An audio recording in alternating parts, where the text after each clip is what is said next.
Today, we're just going to go over the Detroit Lions observations and latest news for you folks today. That's what we're getting in here. It's day 3 training camp. Who did good? Who did bad? Who's going up? Who's going down? Latest injury report, and all of that. Let's get it started right now.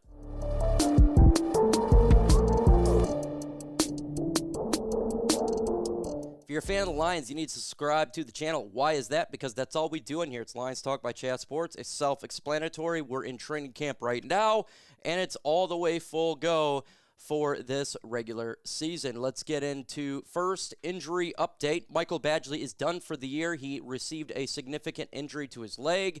We don't know what happened, but he's placed on injured reserve. What does that mean? It means Jake Bates is going to be your kicker. Now, they're going to bring in competition. That is cool. I still think it's going to be Jake Bates' job. They're not rushing to bring in the competition because we have Bates.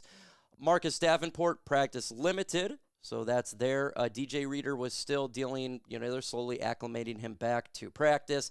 Yes, he's fully healed from the injured, but he didn't practice. Brian Branch and Jamison Williams were excused from practice. Don't know what it is. It could be a family issue. It just could be just an excused absence, but it's not injury or anything like that that is being reported. When it comes to intensity, the intensity is absolutely ramped up right now for training camp. Derek Barnes getting into it with Brock Wright, grabbing each other's face masks. This is normal for training camp. There's no hard feelings between these guys. This is normal. If you've ever watched training camp, you see it. This is what occurred.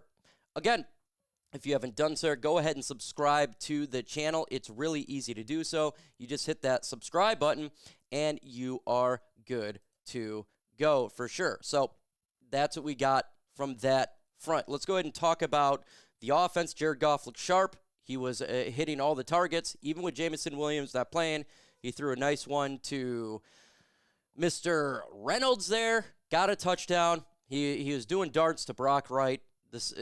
Jared Goff in this offense, the starting offense, just continues to be a very, very strong part for this football team, and there's no one that's even really believed it would be anything different, right? This offense is in the third year with Jared Goff, 2.5 years now with Ben Johnson, nearly all the same weapons, excluding Josh Reynolds. So this offense is being high-powered for sure.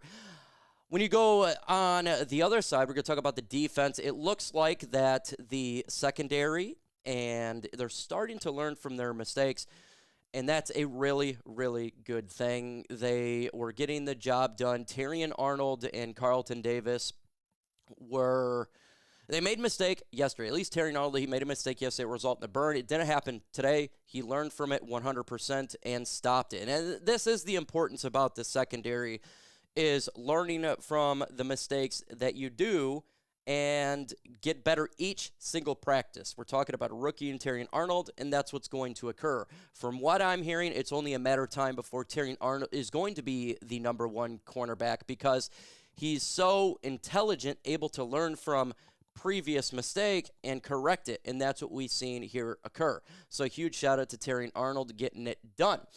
When it comes to the defensive line, again, we're not in pads.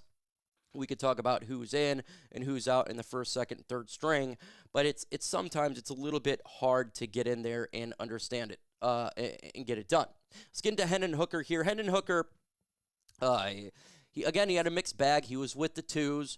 He did good, in between the lines, but when you got the red zone there, he was staring down his receiver, nearly intercepted on multiple occasions. So this is something that Hendon Hooker is going to have to learn.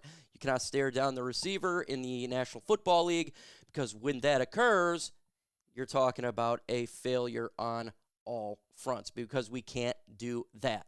I do like to go watch Tigers games. I do like to watch baseball. Even though I do football in here, I do like to enjoy it, and I've been to multiple games.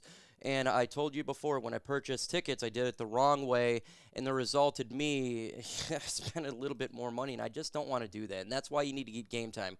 With killer deals in last-minute tickets, lowest prices guaranteed, you can stop stressing and start getting hyped for the fun that you're going to have. It is easy to find and buy tickets for every kind of event in your area, whether that's sporting events, concerts, comedy shows, or whatever. With their lowest prices guaranteed, that's the Game Time guaranteed, which means you're always getting the best prices. And if you find tickets in the same area and section, row or less, Game Time is going to credit you 110% of the difference. It's literally, you look at the middle screenshot right here, you can see where your seat is, and if you move your phone left to right, you can see the surrounding area like a 3D live photo. Again, you download Game Time, you plug in chat sports, and you're going to get $20 off your very first purchase. Go to the redeem code section, you plug in chat sports, you're going to get $20 off your first purchase. Terms do apply, got to create an account, got to have an email to save that money. The information is going to be in the description and comment section of this video. The link is. So if you're buying Lions tickets, any sort of tickets this year, concerts, any sports, make sure you're using Game Time. It's last-minute tickets, lowest prices, guaranteed. Let's go on to do some snippets here. Jack Fox, he's still booming the football, punt unit. That's what he does. Jack Fox being Jack Fox.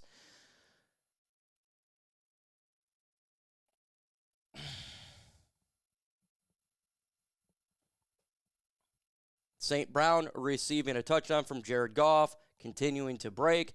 Not a whole lot from that standpoint.